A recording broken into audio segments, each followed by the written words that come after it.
give it a bit of a clap to start. Ready? Give it the clap. 1.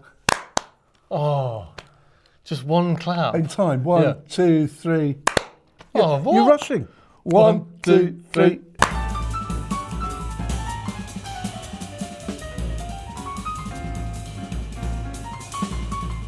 Hi everyone, Ian from TAMA GBI here, and I have the pleasure, well I say pleasure, I'm sat here with Jeremy Stacey. Hello. Who is, I guess you could be called a Star Drum ambassador. You do like the Star drums, don't you? I do. Was I one of the first people to get a kit, by the way? I don't know, but I was asking. Very in the UK? Yeah. Very possibly, yeah. But you had... not that that means You had anything. you had a maple, didn't you? This one. This one here. Yeah. Was that the first one you got? That was the first one. Because then you had another one after that, didn't you? Well, I had another one. There was a slight issue, but we sorted it out because maple. It is maple, yeah. The maple can be slightly different shades, and so I had. Oh, was it a natural finish? It was a natural finish, okay. And I did say to them beforehand, you might, if you look at any of the old natural finishes by, the famous American companies, I don't know if I'm allowed to mention them, but they always have an orange sort of tan in the outer coating, and they didn't do that. And so what happened is some of the drums, I just put them up in a line and sent it to them, and they were like, oh yeah, it is. It's not.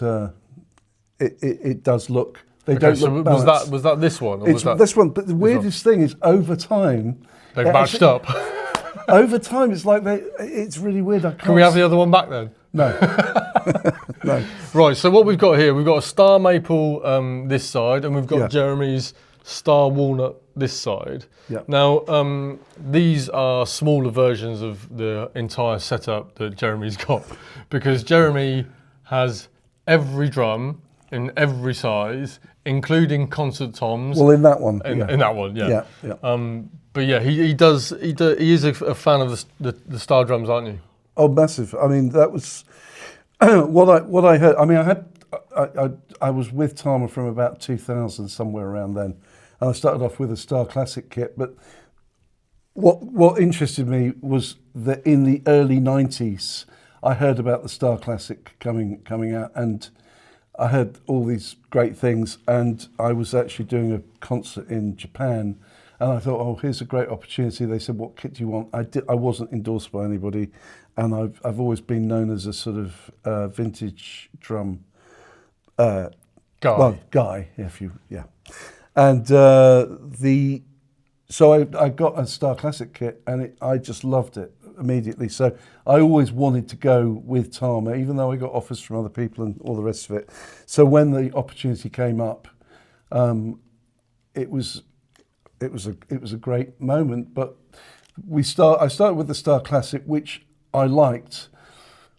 But like anything, you sort of you have. Because I've got so many drum kits, I've got quite a specific. It's like having a palette. Totally. You can really tell the difference between certain drums. I mean, in the end, a drum kit's a drum kit. If you know how to tune, if you can get a good sound. But there are differences, and there are differences of how tight. Certain drum kits, certain companies. If you start tuning them up, they just muffle, and they lose all their tone. Anyway, so at one point I heard from it was Aaron, I think. Aaron Vischer. Yes, he said, I know you love vintage kits. We've got something coming up soon that I think you're really going to like. And he also knew I was a fan of Camco drums. And I saw you got a Camco kit. I've got a few Camco kits, yeah. And the Camco drums have a certain thing, is they're slightly undersized, and they have a glue ring. Anyway, I sort of didn't think anything of it, but eventually they said, oh, we're making these kits and you can have one. So I put my order in, and the kit came. And although I had the issue with the visual side of it, the actual drums immediately, to me, had the quality of Camco, but kind of their own thing as well. Yeah.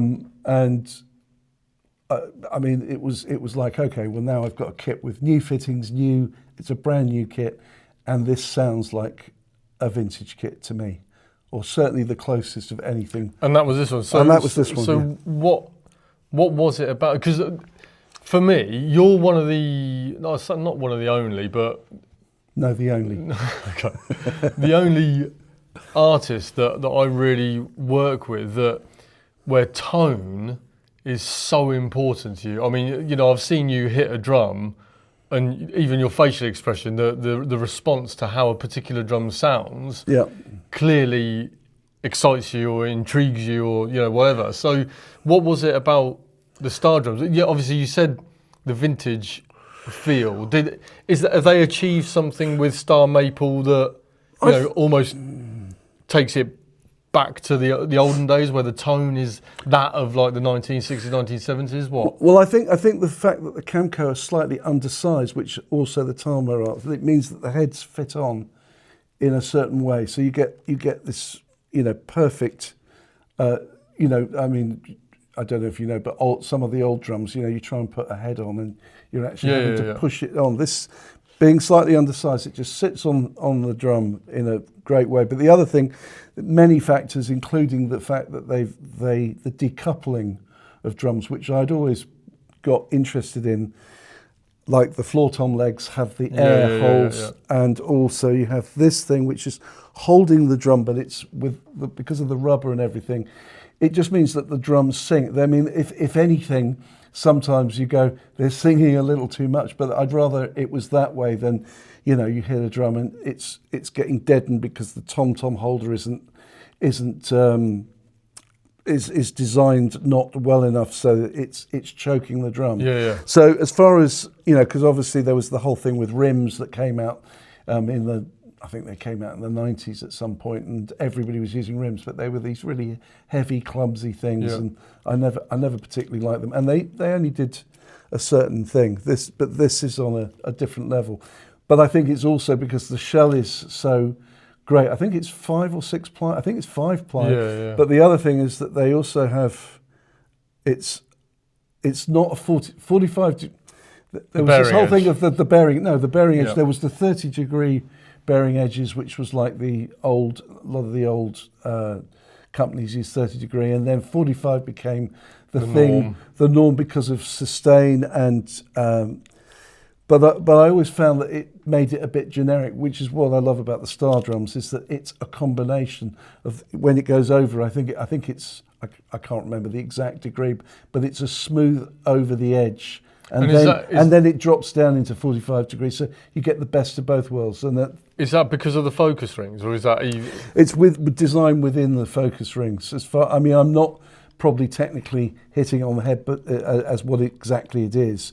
But it's a noticeable thing about the way the drums, the heads sit on the drum, and the way that they react. As I say, I think that the actual sustain and tone of the drums is beyond any other drum company that I've experienced. And I actually did a shootout at one point with a company, and literally they bought 3 of their drum kits, different models, and I just bought this kit. And it's like their jaw dropped the floor when they heard the sound of my kit against any of theirs, so. I mean, it's a fantastic kit. So what have we got? We've got 12, 13... It's 12, 13, 16, 18, 24. 24. Which is what I was using with King Crimson. And the matching snare? That's the Star Reserve. Yeah, the Star Reserve snare, yeah. So you're a big fan of the Star Reserve snares, aren't you? We've got the Star Reserve Maple over there, and we've got the Star Babinga Walnut here. Well done. Thank you, bro. See, knowledge is power, Jeremy. Yeah, no, I know. What is it about the because you have been a big fan of the Star Reserve snares since they came out. Mm-hmm.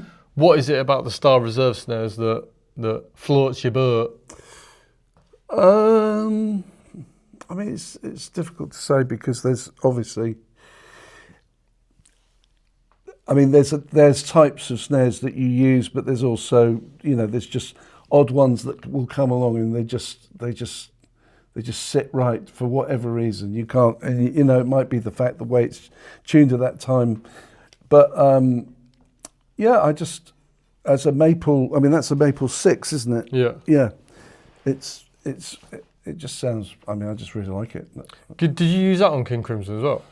I used that one, which is the the copper. Copper, yeah. Starphonic copper. I started off with the Starphonic brass. Yep. But then for some reason I heard about this drum and I tried, and it, because the whole thing, well, when I was doing King Crimson, is that I personally wanted each drum kit to sound really different. Okay. So it just seemed, I mean, my kit changed, even the way I set it up to go, okay, he's doing this, Gavin's doing this, Pat's doing this. I've got to try and, even the tuning and everything, that Pat had a very thuddy, low, deep sound, and then Gavin has a much more sort of, it's almost like a studio perfect sound. And I just thought, well, I'm going to go for more sort of a rock, but maybe even sort of Tony Williams kind of hype. I'd really tune the drums up. And well, do you know what? So I remember. Do you remember I came to the show in Aylesbury? I don't remember. Yeah. When I came to the show in Aylesbury, your kit and its sound was completely set apart from the other two. I mean, maybe I'm a little bit biased because obviously it's TAMA, but the kit sound, it just absolutely sung. It was just unbelievable. The roundness of it, the tone of it. Obviously you're very good at tuning your drums as well, but it just sounded streaks above anything else that was on there. Yeah, I mean, again, it's a taste thing as well. It's like, I think, Gavin's kit is a very good sounding kit for the thing that he's doing. And I'd say I didn't have a thing I was trying to do. Yeah. I just went, okay, because they told me what the drummer who I was replacing was, what his sound was, and I was like, well, I'm just going to do my own thing, and I ended up, they both had 22s, and I thought, well, I'll have a 24, and I made my 24 more boomy than theirs. And so it was just a case of, let's try and make it so that each time a person plays, everybody's like, oh, that's someone different. Yeah, someone different, exactly. Yeah, it sounded great. So it worked out, and it was great because how this worked out, because we had the problem with the finish, which, TAMA agreed with, and this is why I think I was probably the first person, because it was almost like I was the guinea pig, in a way. But it sort of worked out great, because once they said, "Oh, look, okay, we'll make you another kit, and you'll just have to send yours back," and then while I was doing it, I was thinking, well, when I get a brand new kit, I'm not going to take this out on the road, and not this. The price of the kits. I mean, and equally, you've never given back anything in your life. No, absolutely not. Yeah. Why should I? But I just thought, well, why don't I use a Star kit on the road?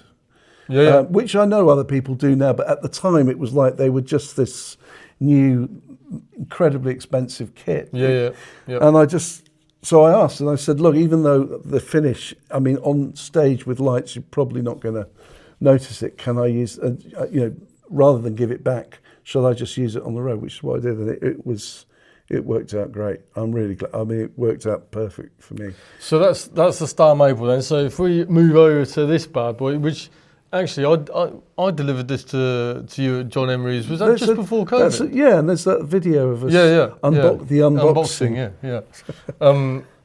I think you were wearing the same thing as you did that day. I haven't changed since. I've never seen you in anything else other than the black T-shirt. I like to make an effort. Oh, thanks. I appreciate it. So Star Walnut. So we've got Star Maple and we've got Star Walnut. Now this is the one where you got the big setup with this, didn't you? You got concert toms. I did. Well, you got like 6, 8, 10, 12, 13, 16, 13, 14, 16, 18, and power toms. Yeah. What made you go for? Actually, do you remember before you got this, you played that yellow Star walnut at the UK drum show I did. on the booth, and you were taken by it then, weren't you? Well, I was taken, but I heard one earlier on somewhere. I think it was maybe when I came up to Headstock. To Headstock. I heard one and I thought, oh, this is interesting. It's a completely, it seemed mellower in some way. I don't know if that's how people would describe Walnut, but it had a mellower sort of sound. I thought, oh, this is more, again, walnutty. but it had this completely different quality because the maple is kind of a brighter. Yeah, of course. They're kind of bright and zingy, Yep, and this is like just a bit more sort of a mellower thing, a bit warmer. Yeah, and then because I'd been doing quite a few sessions where I was starting to use concert toms, and I was thinking, well, it might be great to have a concert tom, a new concert tom kit, which it worked out great, So I mean, and this is the thing, is because I haven't got a definite setup and I haven't got a definite style. I mean, I probably do, but I'm not trying to sort of do one thing. It's like if I do a jazz gig, I want an 18-inch bass drum and a 12 and a 14 as the starting point, because it just sounds right to me, and then it sort of informs the way that you're going to play. So, and you use this at the TAMA 50th, right? I did, yeah. I used the 22 and the 18. Yeah. So the 22 and the 18, and actually there was a few comments. I saw a few comments on the thing I did, and the main one was, why is he using this massive kit and not using it? But the thing, as in, I didn't actually get a chance to do everything that I wanted to do, but I did play very simply. But what I was doing was going, okay, for this song, I want the bigger sounding toms. Yeah. For this, I want to have an option of. So I actually. Because I remember being in the production rehearsals the day before, and to anyone who thinks that he didn't use it, he did use it. He just had almost like a jazz setup and a rock setup in one thing, so that I could actually play. Because you had I had the bass drum pedal going off to on auxiliary for the 18. Yeah. So it just meant when I did a little straight ahead thing, I didn't want to use the 22. And it just meant that the kit looked sort of weird. It was a weird look. Yeah, but it did look great though. It did look great, and it sounded great, but it was. I mean, as usual with what I do, it was all. I mean, the backing tracks. Improvised at the moment. Yeah. I didn't even. The only practice that I did of those tracks was the production rehearsal. Is the production rehearsal. Again, because I suppose.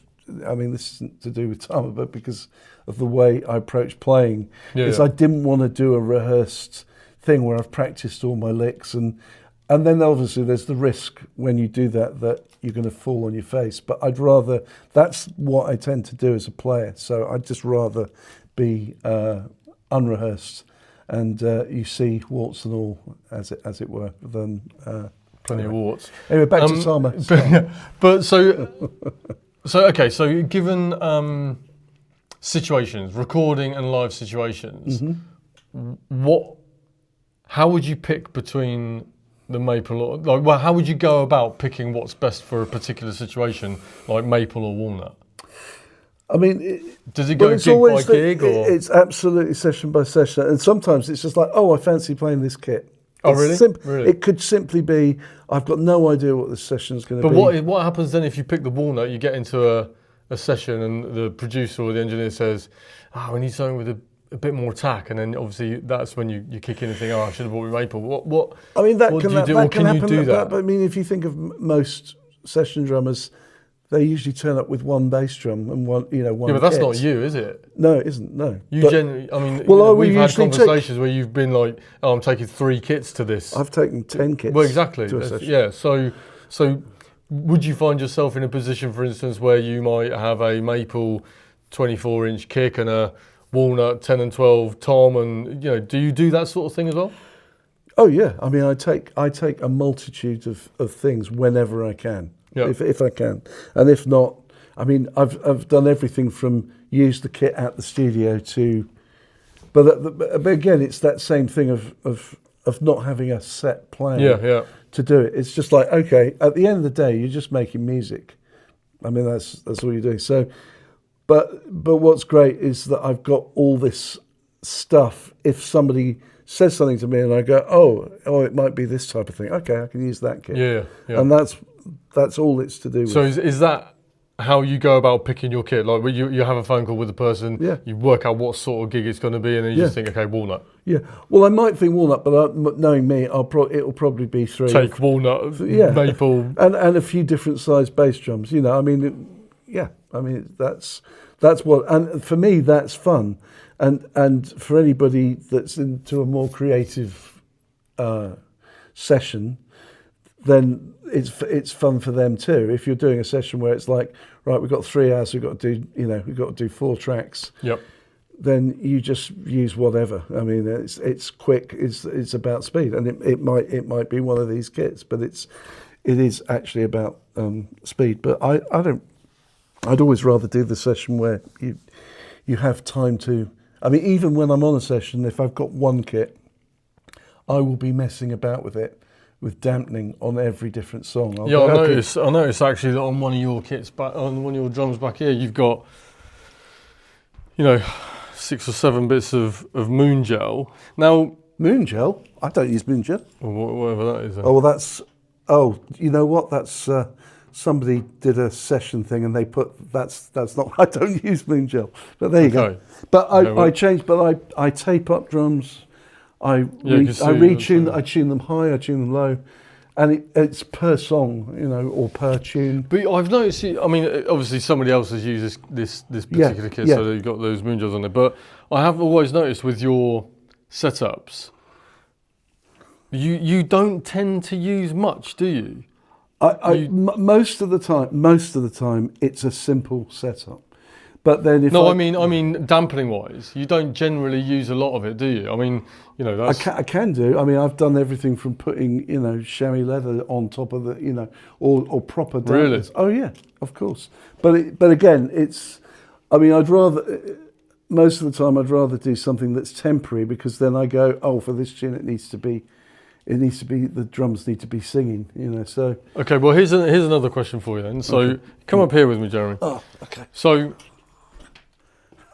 And this is something I've only just noticed from being back here. Yeah. So the maple we've spoken about is very bright, very attacky. Yeah. Walnut, very warm, very very sort of not choked, but that kind of. It's a bit more mellow. It's a bit mellow. Yeah. Mellower time. And yeah, I would say it's a slightly smaller sound. Okay. So, but clear, coated. The reason why that's clear is because when I did King Crimson, I used clear heads. I decided to use clear heads. But how does that affect, like it's, as a for instance? Well, they're brighter, clearer heads. Okay, so if we took the clear and put them on the walnut, which that one is, it's going to slightly brighten the sound. Yeah. Whereas the that one's dead. Yeah, but you can tell it immediately. But the coated heads are mellower as well. So I mean, again, it's. And is that like? You were just talking about when you go into a studio, what kit you might think might be right. Do you also do the same thing with the heads on the kit as well? Absolutely, yeah.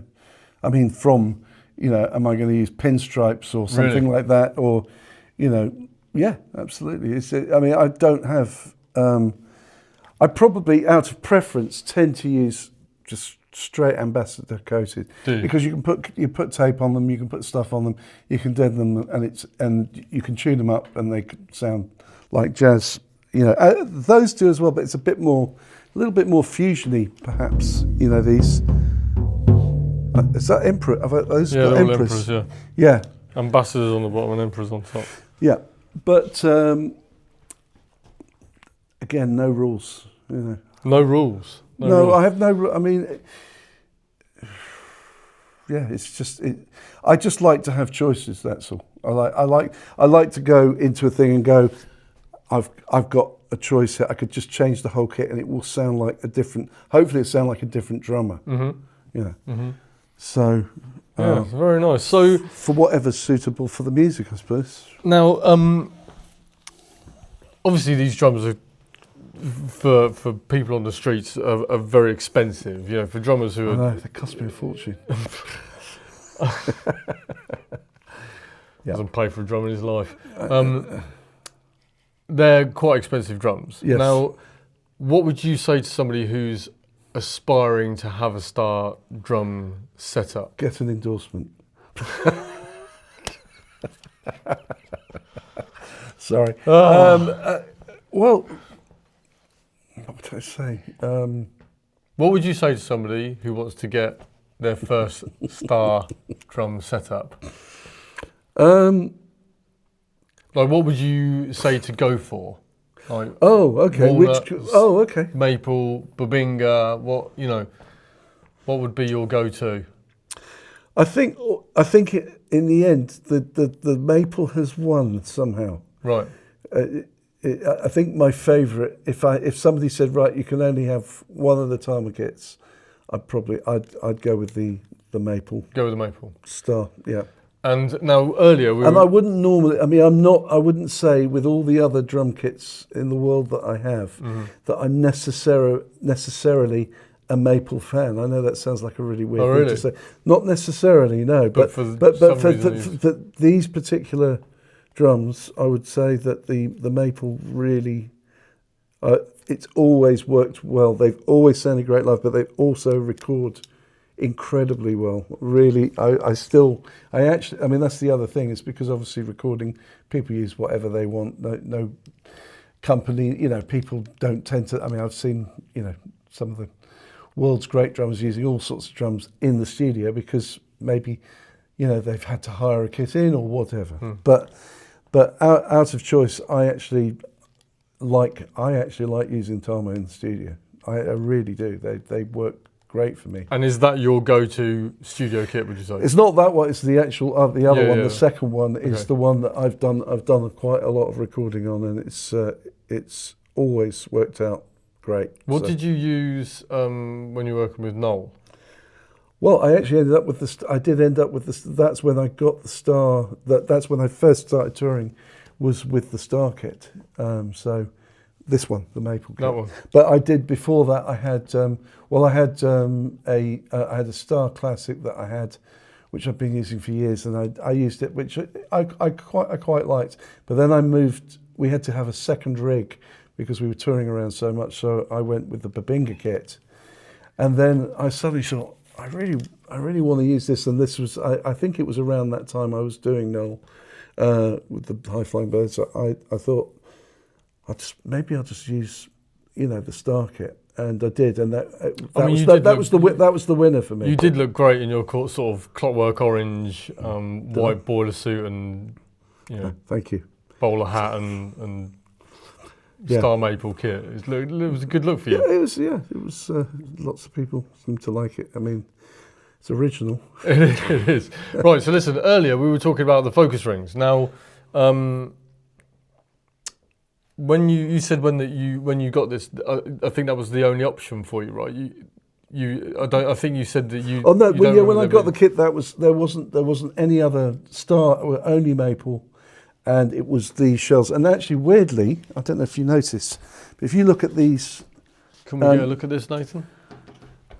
Actually, but maybe this one because it hasn't got these they've got this actual engraved thing. Oh, the inlay. Yeah, which my second kit didn't have. Which I actually really like. I like the inlay. I think it looks really cool. So this is the focus ring. Now with Star drums, you can have it with or without the. Oh, you can have it without the focus. Oh, really? The focus rings, yeah. And with or without the inlay. I didn't know that. I believe. I might be wrong. I know, well, all the other, I know that the Walnut and the Babinga they don't have them, but this has got an engraved one. So I think the early ones did, and then I think they stopped doing that unless. But see, that's an addition to the bearing edge, though, isn't it? So how does that? Well, this is again what I'm saying is that it goes over. I think it might be. I don't know what the degree is, but it's got a soft round over, and then it goes 45 degree, and then it goes flat. which is just a bit different from other. And how do you think that affects the sound of the drum? Well, in a way, it's like it means that the head's sitting on the 30. I don't know if it's 30 degree. But Yeah, but you've got slightly more. You've got the rounded. It's not because the thing about the 45 is it's quite a sharp edge. So maybe. So it just goes. It's soft, and then it goes 45 degree, which again helps the sustain, I believe. And I mean, I think this weirdly this kit, which. I don't actually use as much as the other one because this is the sort of live kit for studio. I mean, this one really does sound great, and I actually wish I had the inlay on the other one. Oh, really? Yeah, in a way. I just like the way it looks. I just think it's. So Star Maple and Star Walnut. Look at you. Yeah, I'd probably go Star Maple. Star Maple. Yeah. Although I love the finish of this, though, man. But some people love the Star Babinga. I mean, I like Babinga, and the Star Babinga, I don't know what the difference is, whether it's a similar shell. Well, I think it's. To be fair, I don't think it's going to be sound-wise. I don't think it's going to be far off the Walnut because Babinga's a different. I would say Babinga's very much. Beast. It's a bigger set. It's like if you have a 12 in Babinga. But they're a very similar wood, though, Walnut and Babinga, aren't they? Maybe so, but then you could say, I mean, I don't know. It's like beech, you know. Yeah. I mean, and of course, I mean, I played one of those Star Classic. I think it's walnut and birch. Yeah. They sound fantastic as well. Yeah, you did mention that. Yeah, I'm waiting waiting for my order to come to. Jeremy tries out a kit, and then about 3.5 minutes after he's left the warehouse, I get an email asking for a kit. Yeah. That's how it's pretty much gone for the last 12 years, isn't it, Jeremy? Aren't I on the 7 years sort of time for a new kit? 7 years? Every 7 years. I think you had this in 2019. That was just before COVID. I came down to John Everett's. 2019, yeah. Well, that's almost 7 years. Next year, 26. Yeah, but then he got 3 kits in the space of about 2 years. So you've got about another. I know. You've got about another 14 years before you get another kit. Okay. Anyway, it's. The walnut has worked out. The walnuts, it's got. I mean, again, I feel like I need to sort of explore it more, but it's. I've recorded that as well, and it's worked out really well. So, would you recommend Star drums to? Absolutely. I think Star drums, on all counts, the quality. I think the quality of TAMA drums, of the Star drums, probably because they are made in Japan, aren't they? That's the thing. Yeah. I think I don't know if anybody's doing anything better than that at this point. Really? I don't think so. And actually, a famous drum maker friend of mine said that he absolutely agreed. Is that as far as quality, but it's also, I mean, it's the hardware. You know, I mean, obviously, everybody's got their own thing, but I think the hardware, the pedals, particularly that new bass drum pedal and the Dynasync. The Dynasync. I mean, I think that's the best pedal TAMA have ever made. I mean, that's my favourite pedal. I've still only got one, but you can only play one at a time, Jeremy. I know. Well, yeah, got to have one in all the different locations. Anyway, They are. Hey, they are. I think they're the best drums that you can buy on the market. You know, it's as simple as that. So just anybody wants to get a Star kit, just get to work and start saving. I would say. Start saving and start speccing. Yeah. Okay. I mean, I think if you've got the ear for it, you know. I mean, a very famous American drummer, if you remember. I mean, he went for the Babinga kit, but Peter Erskine. Yeah. He did the shootout with 2 other very famous companies, and he you know, I think he probably had quite an interesting time leaving where he was. Oh, really? And going with TAMA. I mean, I don't know whether we can use. You might have to check whether we can use that story, but that's the thing is when you do it, if you put kits in a room that are the same size and you try and tune them the same and you check them out, the TAMA drums are quite a cut above the rest. The Star drums. Yeah, I think I mean, I haven't done it with the Star Classic or anything else, but the Star drums are, I think, as good as it gets, really. And I'm not doing that, as I said. I mean, I wouldn't use I mean, I don't need to, as you know, you've seen how many drum kits I've got. I don't need to have an endorsement in that sense. But for me, I wouldn't want to get rid of. I wouldn't want to get rid of them. You know, maybe the artist liaison person, but. So one thing I have noticed. TAMA, we've got this lovely array of snare drums here that you've used or you use, but one thing that stuck out was, I'm going to have to lean over for this. Yeah, you be careful how you pick that one up. This, obviously we've just done the reissue of this, it's the TAMA Bell Brass, but this is an original, right?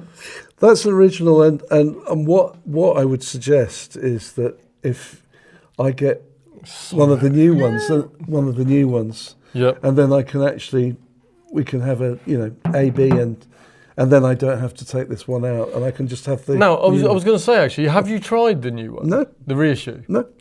Because what would be interesting to do is do a shootout between this and the reissue. Yeah. And I think that would be. I'd love to. Yeah, it'd be interesting to see. Because I would love to.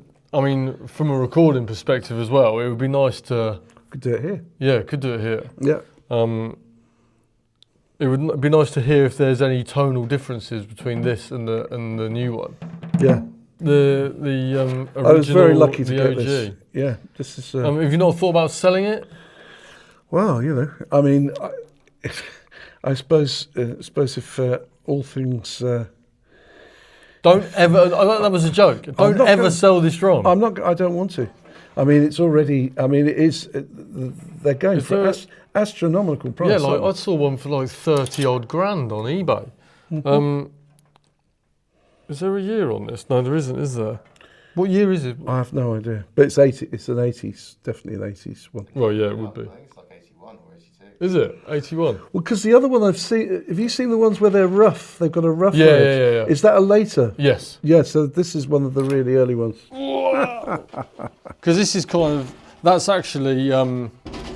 They did a bell brass before the reissue, if you remember. I've got one reissue in the States, by the way. Have you? Well, I've got the I got the 5. They did a 5.5, and I bought one of those because there was a deal going. This was the one. I think it was about 10 years ago they brought one out. Yeah. I bought one. I've got one of those. I bought one. Yeah, I actually bought one. Yeah. Wow. Yeah. It's astonishing. And I've actually bought a lot of vintage. As you know, I bought a lot of vintage TAMA. I do. I was with you when you bought that Fiber Star? Fiber Star from Graham Russell that day. That's right, yeah. Down. What did we go down there for? I've no idea. You and I went down there for some reason. What was it like a chicken korma or something? Yeah. Went down there and you ended up buying that Fiber Star, didn't you? Yeah. Because you were adding it, didn't you already have some? I had some, yeah.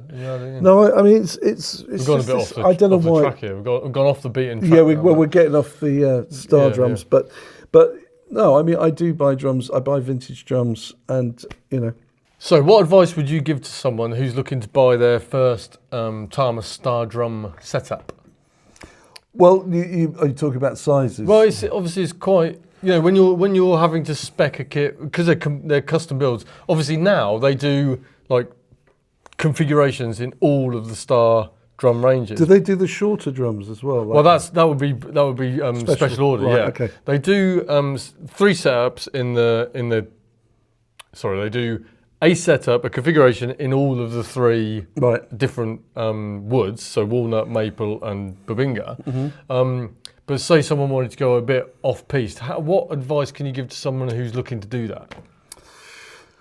I mean, I think you've just got, obviously if you're starting out, I doubt that you will be buying a Star kit. No, but this is be an upgrade for someone, wouldn't it? So yeah, I mean, it's just like if you know what sizes you're comfortable with. Yeah, yeah. That's the first thing. So probably what they've already got will lead into what they. Well, if that's order. what if they like, you know, I mean, you know, let's face it, 22 by 16, or nowadays maybe even 22 by 18, it's just, you know, everybody's got 22. I mean, I didn't use 22 for years because everybody else did. I was either 24, 18 or 20, and I just avoided 22 for years. Right. Just because everybody had a 22. But I've started using 22 again, and I can kind of see what it does. It just does a thing that none of and it's weird. Each size has a completely different thing. Right. I mean, 20s for some reason sound bigger than almost any other drum, but it's always 20s, double-headed, and so many drummers that, you know, that are doing incredibly well nowadays use a 20 by 16. Anyway, but this is the thing, is once you know the sizes that you like, then you just go, okay, well, especially if there's a kit setup, as in you buy a setup that has your sizes, then I would advise doing that, because it's probably just add on a better there. that's, I mean, I've always done that. You know, when I was buying drums when I was younger, is I'd go, okay, I want, you know, eventually I want 10, 12, 13, 15, whatever. But I'd buy a 12, 13, 16, 22 to start with, and then I added the 10 and blah, blah, blah. The only time it becomes a problem, obviously, is if the finishes don't match, or if, you know, I mean, there was a very famous Japanese company who had a very popular kit, and for the first 3 years they did a shell with a 30-degree bearing edge, and then they suddenly went 45 degrees. So I got a kit early 80s, and then the next minute I bought some other drums and the shell's different. It doesn't sound the same. Yeah, okay. So that, I mean, that's the only thing with obviously buying something all at once, is that hopefully it will all match and it will all be in sync. But you can't, you know, things change. People upgrade things, or they think, oh, we'll do this a little bit different. And so it's probably, if you want to, I mean, not many drummers nowadays use lots of drums. It's big kits are not that in, are they, really? No, not really. I guess, you know, the what we see is maybe more of the 2 up, 2 down thing, you know, 10, 12, 14, 16, or... Well, it's funny, because I always think, I mean, the classic, you know, if you bought a classic kit in the 60s or 70s, it was always 13, 16, 22. You can't get 13 by 9 very easily now. Then it's not the obvious size. It's like it's always a 10 by 8 and a 12 by, you know, not 12 by 9. That seems to be the sort of modern regular size kit. But I always get frustrated even when I'm sort of going abroad and I'm not taking my own kit, and I order a 13. It's really hard to get one. So it's just at different times, different, you know.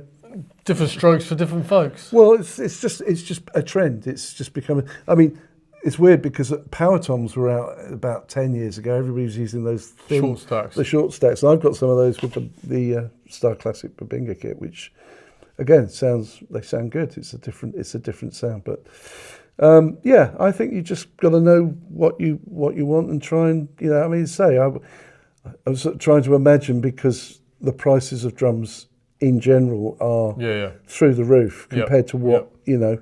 In my day, you know, you'd think, you know, and obviously in 1937, they were, you know, drums were no, but in the 80s it was still expensive, but it wasn't. I don't think it was. It's the same thing now. But again, you know, it's like these kits. I mean, I think the TAMA kits. Obviously, it's not just the quality of the thing, but it's the development is what is being paid for. And that's the thing that people forget when you buy a drum kit, is, you know, the testing and the development. Especially these, because, you know, handmade, and I mean, it's just incredible. Well, this is what I'm saying. This is like, you know, this is like a custom, you know, boutique.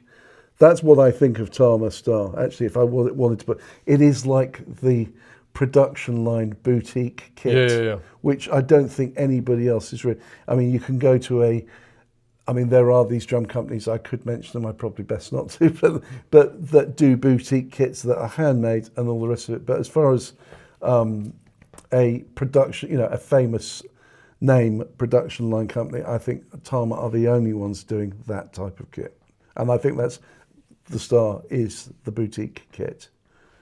So there you go. There you go. Jeremy Stacey. Right, let's go to the pub. Right, so. Shush a minute. Right, okay. Oh, that'll work for the clap. That's a good sound, isn't it? Because of the bald head. Yeah. You could do your Benny Hill. Did you burn that while you were away? Why is it burnt? Well, it's very, very brown or / red. Anyway, you look like a monk. Yeah. Anyway, Thank you. so, go on, Colin and Jeremy, give us let's hear the tones of the drums.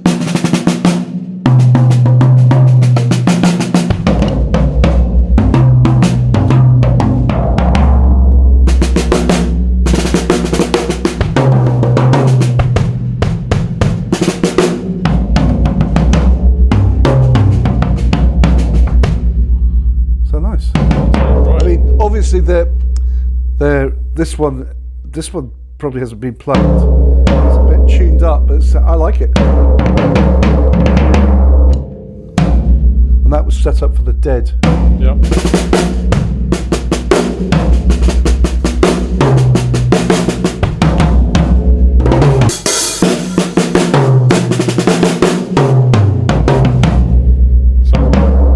Love it.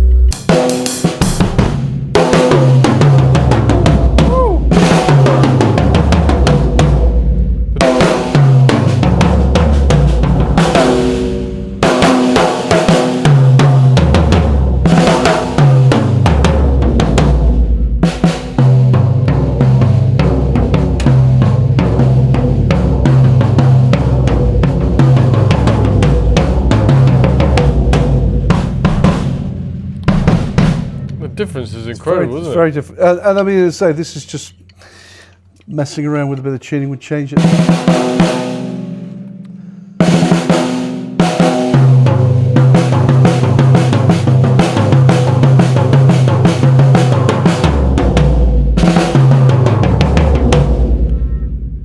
But what I mean, like, you can really hear the difference Between between the two. Yeah. Now, we've got the same 12, 13, 16, 18, 12, 13, 16, 18.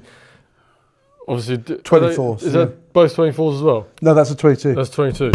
But the difference in the toms between the walnut and the maple, Yeah. man, it's like night and day. The brightness of these in the attack is And look, and actually these have got, we had to put dampeners in. What we do is put cotton wool inside the drum so that so the bottom head doesn't over. But you can see how much resonance there still is. But it takes it out quite naturally though, doesn't it? It does. It's a really good technique actually.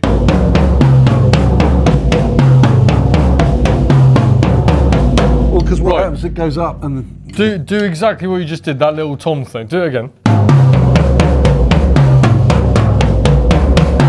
Right, now go and do that on the walnut. Right, Go, okay. go. Take that off.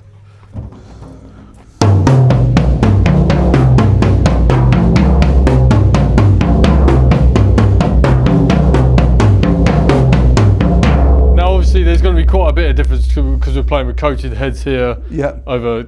Well, you can hear this one stands out. Yeah. And these are taped. Give us one stick a minute, give us one stick. Hit the 18. But that's got an emperor head, which is a thicker head. So again, it's incredible. They just sound great. well, they do. Absolutely I mean, they're. I mean, it's Astonishing drums. yeah, they are definitely. So that's it. That's Jeremy Stacey and his Star drums. You can order these from any of the UK drum specialist dealers. Yeah, go and grab one now. I'll come and grab one as well while you're at it. Always with the grabbing of the drums.